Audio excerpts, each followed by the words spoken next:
Assalamualaikum warahmatullahi wabarakatuh. Alhamdulillahirabbil alamin wassalatu wassalamu ala asrofil anbiya'i wal mursalin sayyidina wa maulana Muhammadin wa ala alihi wa sahbihi ajmain. Amma ba'du. Baik, pada pertemuan ke-10 dan 11 ini ya, di dalam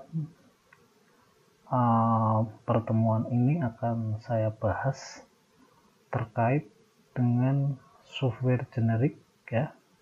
Kalau kemarin kita sudah membahas terkait sama Microsoft PowerPoint, di sesi kali ini saya akan kupas terkait sama Microsoft Word. Dalam sesi ini saya tidak akan mengupas dari awal sampai akhir terkait Microsoft Word ya. Saya pikir mahasiswa sudah sangat familiar, sudah sangat terbiasa dengan Microsoft Word. Hanya fitur-fitur tertentu yang akan saya kupas di sini ya.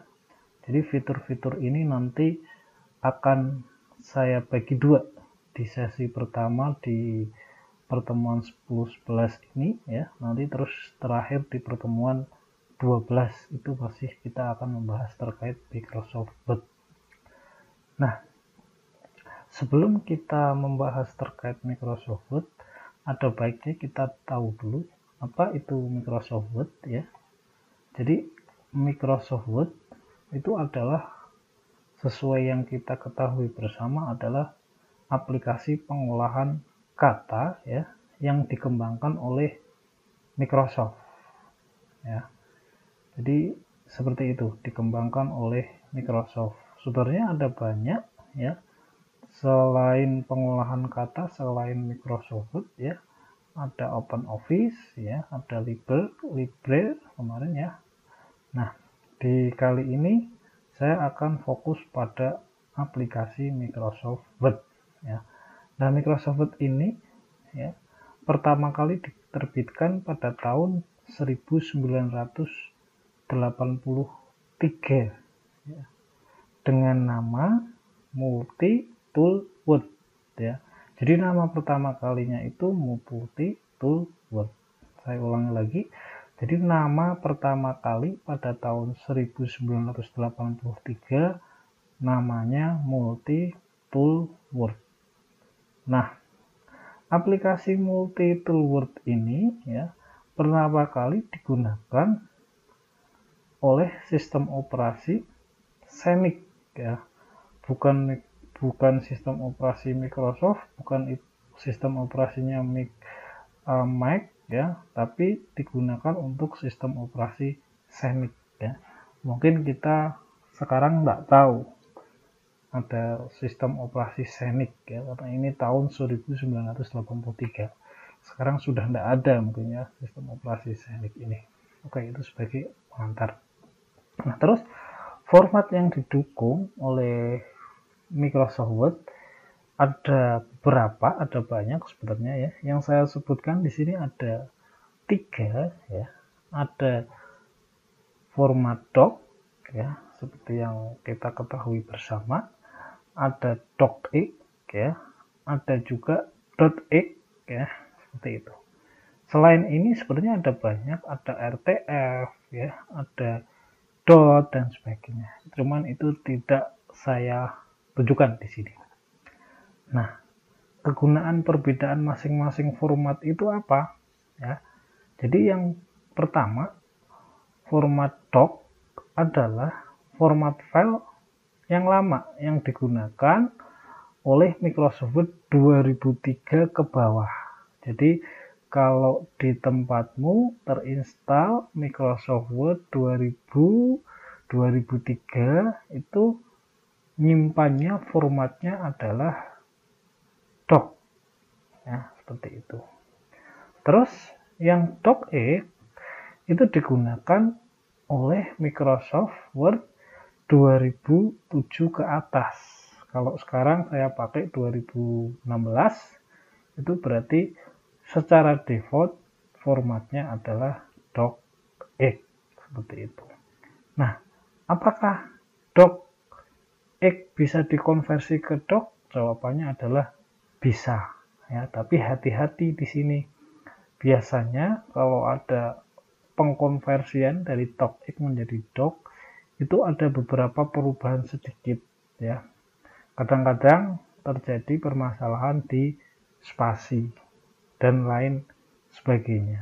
Makanya kalau dari awal membuat formatnya doc atau dari awal membuatnya formatnya docx, saya sarankan tidak dikonversi menjadi doc maupun menjadi docx. Karena kalau tidak hati-hati di sini, nanti dokumennya akan kacau, akan rusak seperti itu. Nah, format yang terakhir itu adalah .x, ya. Ini sama dengan Microsoft Word. Ini digunakan untuk Microsoft Word 2007 ke atas, tetapi dia dikhususkan untuk membuat sebuah template. Ya, nanti ini di pertemuan besok akan saya bahas. Apa sih template di dalam Microsoft Word seperti itu, ya. Fungsinya buat apa? Nanti akan saya tunjukkan bagaimana membuat sebuah template, ya, tapi tidak untuk sekarang. Oke, itu terkait sama format file di Microsoft Word. Terus selanjutnya, seperti yang saya katakan tadi, saya tidak akan membahas terkait semuanya dari awal sampai akhir seperti itu, ya. Yang akan saya bahas hanya sebagian saja, ya. Jadi fitur-fitur unggulan di dalam Microsoft Word itu ada banyak sekali, ya. Hanya ini yang baru saya sebutkan, nanti akan kita praktekkan, ya, di dalam pertemuan kali ini, tapi tidak semuanya, ya. Yang pertama, keunggulan dari Microsoft Word itu adalah Y-Shift, ya. Ini biasanya sering disebut what you see is what you get, ya. Jadi apa yang kamu lihat itu apa yang kamu dapatkan seperti itu, ya. Nah, jadi cara gampangnya itu ketika kamu membuat tabel, kamu tidak perlu coding. Ketika kamu menginsert gambar, kamu tidak perlu membuka codingnya, tinggal copy paste seperti itu, ya.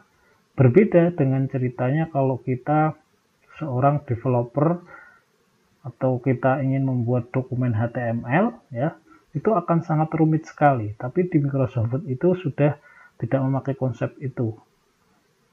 Intinya Y-Shift itu adalah klik and drag seperti itu, ya. Dapat diklik, dipaste, klik, dipaste seperti itu, akan mudah seperti itu, ya.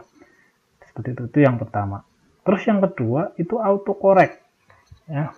Tanpa kita sadari mungkin kalau kita melakukan pengetikan, kita menuliskan suatu kata di Microsoft Word, ini secara default katanya kalau berbahasa Inggris dia akan melakukan autocorrect secara otomatis. Jadi ketika kamu menuliskan you, yang kamu tuliskan OU, itu misalkan, ya, tuliskan you, yang kamu tuliskan OU, maka dia otomatis akan menunjukkan autocorrect. Jadi dibuat you seperti itu. Nah, contohnya seperti apa? Saya buka, ya, Microsoft Word saya pakai 2016 di sini. Saya buka. Tak lama sedikit, ya. Saya buat blank dokumen seperti itu, ya. Nah, fitur autocorrect ini dapat kamu lihat di bagian paling bawah, ya, di bagian paling bawah di sisi kanan, ya. Nah, ini.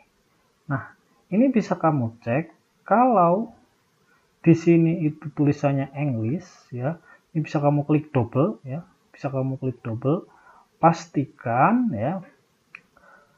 Pastikan itu bahasa yang kamu install di sini ada tulisannya ABC ini di sampingnya centang seperti ini. Kalau tidak ada centang seperti ini, artinya spellingnya dia belum keinstall. Misalkan saya masukkan Afrika seperti ini, ya. Nah, dia tidak keinstall seperti ini, ya. Nah, artinya dia belum berfungsi. Nah, kebetulan ini yang saya fungsikan, misalkan saya mengetikkan yang English ya. Yang English misalkan saya tulis hello gitu ya. Nah, seperti ini. Ini artinya salah ya, hello world seperti ini ya. Dia akan menunjukkan salah ya. Aduh, sorry, ini saya balik ya. Ini saya rubah lagi karena saya defaultnya di bahasa Indonesia. Nah, seperti ini ya. Jadi ini menunjukkan kalau bahasa Inggris autocorrectnya dia otomatis kalau tidak ada warna merahnya dia benar. Misalkan saya ketikkan salah seperti ini ya. Nah, dia akan otomatis autocorrect ya. Dia akan membenarkan, atau saya kasih seperti ini ya. Dia benar karena ada kata word ya, word de gitu. Nah, ini seperti ini. Dia menunjukkan kalau ini dia salah. Seperti itu. Jadi ini bukti autocorrect. Nah, bagaimana cara ngeceknya autocorrect ini ya? Kamu bisa masuk di file, masuk di option ya. Nah, di option pilih language ya. Pastikan bahasa defaultnya itu sesuai yang kamu inginkan. Ketika bahasa defaultnya Indonesia, maka dia secara otomatis autocorrectnya akan menuju ke Indonesia. Ini yang Afrika saya hapus. Terus yang kedua, pastikan di sini adalah keinstall. Ada centang ABC-nya seperti ini. Kalau seperti ini artinya dia ke install. Ini yang bahasa Inggris saya nonaktifkan karena saya lebih banyak di bahasa Indonesia, maka saya buat autocorrectnya pakai bahasa Indonesia. Oke ya, seperti itu. Lah, bagaimana kalau seandainya nilai belum keinstall? Kalau belum keinstall dia akan terlihat seperti ini. Nah, nih. Jadi kalau posisinya seperti ini, dia artinya autocorrect bahasa Indonesianya belum keinstall. Lah, bagaimana kalau cara menginstalnya seperti ini? Ya, kamu bisa masuk di sini ya, cara menginstal autocorrect ya. Klik aja di Microsoft-nya, linknya ini ya. Terus kamu bisa download, terus kamu install. Maka dia nanti secara otomatis ini akan berubah menjadi install. Nah, ini kebanyakan terjadi ketika kamu milih language-nya ini dirubah ke Indonesia, tetapi proofing-nya, spelling grammar-nya itu belum keinstall. Ya sama saja itu tidak akan bisa membuat autocorrect. Ya, kalau seperti ini, saya sudah bisa membuat autocorrect ya. Nah, ini saya rubah ya. Karena saya bahasa Indonesia seperti ini. Ya. Seperti bahasa Indonesia. Oke ya, seperti itu. Ini jadi saya sedang belajar MS Word seperti ini. Nah, kata MS Word dia tidak dikenali karena dia MS itu tidak ada katanya, Word-nya itu dalam kata bahasa Inggris. Makanya dia tidak dikenali. Karena apa? Karena yang saya jalankan autocorrectnya hanya untuk bahasa Indonesia. Seperti itu. Itu fungsi autocorrect di dalam Microsoft Word yang pertama. Oke ya. Paham ya sampai di sini. Kalau tidak paham nanti silahkan ditulis di kolom komentar di bawah. Oke. Selanjutnya adalah fitur reference ya.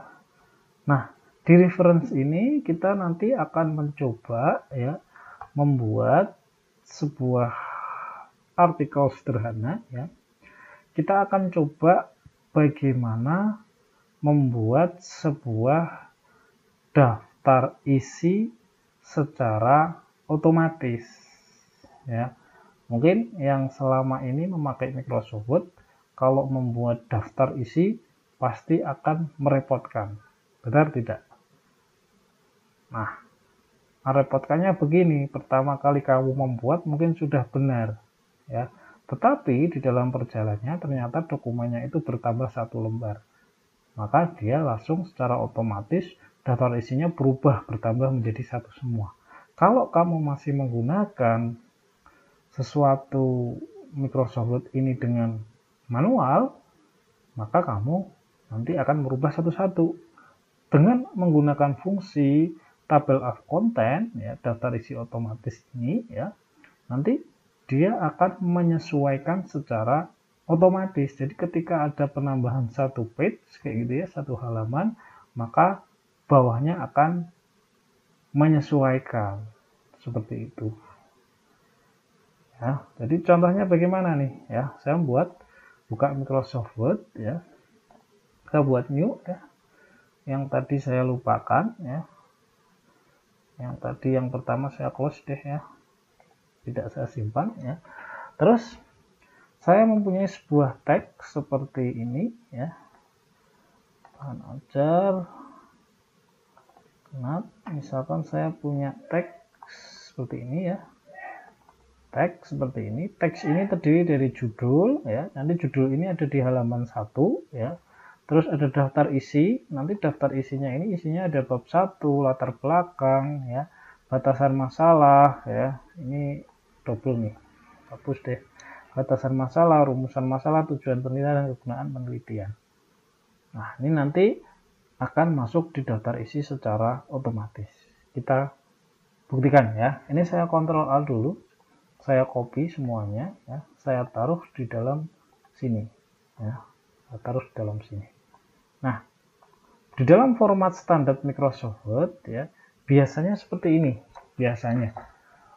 Mungkin font stylenya tidak Calibri ya, tapi bisa jadi Arial, bisa jadi Times New Roman ya. Nah, ini yang saya pakai font stylenya Calibri ya. Terus font size-nya saya buat semuanya 12 pixel, spasinya saya buat 1 pixel ya, marginnya top, left, right, button ya, itu 4334 kayak gitu ya. Ukuran kerasnya adalah A4 seperti itu. Nah, yang akan kita sesuaikan pertama kali adalah ukuran kertasnya. Caranya ada di mana? Ya, pasti semuanya sudah tahu ya. Dari pack setup ya. Jadi pack setup seperti ini ya. Kita buat ukuran kertasnya jadi A4 kayak gitu ya. Terus marginnya ya 4 3 saya lupa tadi ya. 4 3 3 4 ya. 4 3 3 4. Saya kembali lagi ke sini ya. 4 3 3 4 seperti ini. Saya buat potret orientasinya ya. Oke, seperti ini. Jadi sudah saya tentukan marginnya ya 4 3 3 4 dulu seperti itu. Terus yang kedua adalah spasinya ya. Spasinya saya buat 1 pixel semua ya. Hati-hati di dalam spasi itu 1 pixel. Oke ya. Nah, oke. Kalau sudah seperti ini, kertasnya sudah semuanya ya. Terus yang selanjutnya kita lakukan adalah spasinya ya. Saya Ctrl A semuanya ya. Jangan deh spasinya nanti aja deh biar seragam ya. Oke. Nah, yang pertama kali kita lakukan sebelum membuat sebuah daftar isi otomatis, kita nanti akan memakai konsep yang namanya heading. Ada di heading ini di halaman home. Di sini ada heading ya, heading. Nah, ini yang akan kita pakai nanti ya. Nah, ini di halaman heading ini. Ya, style ya, stylenya kita tentukan dulu. Yang pertama kali ya, stylenya itu akan kita sesuaikan sesuai dengan format template-nya ya. Caranya bagaimana? Kita pilih yang normal ya, yang normal itu artinya tanpa kita setting apapun, nanti style kita adalah normal. Saya modify ya, saya sesuaikan. Yang pertama kali hurufnya adalah Calibri ya, terus besarnya 12 gitu ya. Terus saya buat justify ya, rata kanan kiri. Terus selanjutnya yaitu spasi. Klik di sini ya. Saya klik paragraf ya. Pastikan spasinya adalah single atau jangan single deh, 1,5 deh ya. Saya rubah yang tadi ya. Yang ini saya rubah deh biar ini saya buat 1,5 deh. biar agak panjang. Ini saya buat 1,5 gitu ya. Oke ya, 1,5. Saya balik ke sini ya, ini 1,5. Pastikan di dalam spasi after before-nya adalah kosong ya. Karena kalau ini tidak kosong nanti tidak benar-benar 1,5. Ya, ini sering terjadi. Pak, kenapa saya membuat 1,5 kok ini spasinya ada yang panjang dan ada yang lebar tingginya kok berbeda? Biasanya dia ngaruhnya di spasinya ini. Oke ya. Saya oke. Ini pastikan 00 semua. Ini justify ya. Oke. Nah, dia seperti ini. Semuanya ini menjadi normal semuanya. Dia akan diatur sesuai sama style yang ini, yang di atas ini ya. Nih ya. Nah, nih ke bawah. Jadi semuanya normal posisinya ya. Terus selanjutnya kita akan coba membuat heading ya, heading. Jadi yang ini ya, yang ini saya buat halaman pertama ya. Jadi nanti pertama kali adalah headingnya ini adalah H1 judul. Daftar isi masuk di H1 ya. Bab 1 masuk di H1, di heading 1. Seperti itu. Ya. Tinggal kita seperti ini ya. Jangan kita terbahkan seperti ini. Kita setting di sini aja, di heading seperti ini. Nah, kok jadinya kacau, Pak? Nah, ini yang jadi masalah. Ini saya hapus dulu ya. Nah, artinya di stylenya ini harus kita definisikan lagi. Kalau tadi di stylenya ini normal, sudah didefinisikan. Sekarang di heading 1 ini kita modify ya. Kita sesuaikan sama yang tadi ya, Calibri 12. Karena ini judul saya buat bold seperti itu ya. Saya buat otomatis. Terus paragrafnya saya buat 1,5. Nah, ini hati-hati. Biasanya dia pasti ada isinya nih ya. Oke ya. Seperti ini. Seperti ini ya. 1,5 sudah. Saya pikir sudah. Nah, seperti ini. Ya, ini untuk halaman pertama. Ini bolehlah ditengahkan seperti ini. Daftar isi saya enter ke bawah untuk melakukan supaya halaman ini berganti halaman, bisa ditekan Ctrl Enter seperti itu ya. Dia akan pindah halaman. Kalau hanya Enter, dia akan ke bawah ganti barisnya 1. Tapi kalau Ctrl Enter, dia akan pindah halaman ya. Seperti ini ya, pindah halaman. Oke ya. Seperti ini. Ini saya buat heading 1. Sama kayak tadi ya, daftar isi kita buat tengah. Terus pendahuluan sama, ini berbeda halaman lagi. Ingat, hati-hati, Ctrl Enter seperti ini ya. Ini saya buat heading 1 ya, saya buat di tengah. Ketika saya akan menunjukkan navigasi pen ya, saya buat view seperti ini ya. Mana ya, view ya. Saya klik navigasi pen di sini. Nah, dia akan muncul seperti ini. Ketika saya klik di pertama, dia akan lari ke halaman judul. Ketika saya klik daftar isi, dia akan lari ke daftar isi. Ketika saya klik pendahuluan, dia akan lari ke pendahuluan. Kalau kamu pakai heading secara benar, seperti itu ya. Nah, terus latar belakang bagaimana? Latar belakang itu artinya sub dari heading 1. Maka dia masuknya di heading 2. Ya, masuk heading 2. Jadi saya klik heading 2 seperti ini ya. Nah, cuman formatnya dia akan kacau karena belum kita sesuaikan. Kita modify ya, saya sesuaikan ya. Saya buat 12, saya buat bold seperti ini ya. Saya buat Calibri. Terus paragrafnya saya sesuaikan ya. Hati-hati ini ya. Biasanya ini 0. Nah, ini ada auto, jangan 4, jangan 6, tapi pastikan dia 0. Nah, seperti ini ya. Saya kira ini kurang ke bawah ya. Seperti ini ya. Jadi akan muncul seperti ini dia navigasinya. Ya, latar belakang dia masuk di heading 2. Terus selanjutnya adalah batasan masalah, dia masuk di heading 2. Oke, seperti ini. Ya. rumusan masalah dia masuk di heading 2, tujuan penelitian dia masuk di heading 2, kegunaan penelitian dia masuk di heading 2. Nah, sudah rapi sekarang ya. Nah, kalau sudah seperti ini, kamu enak.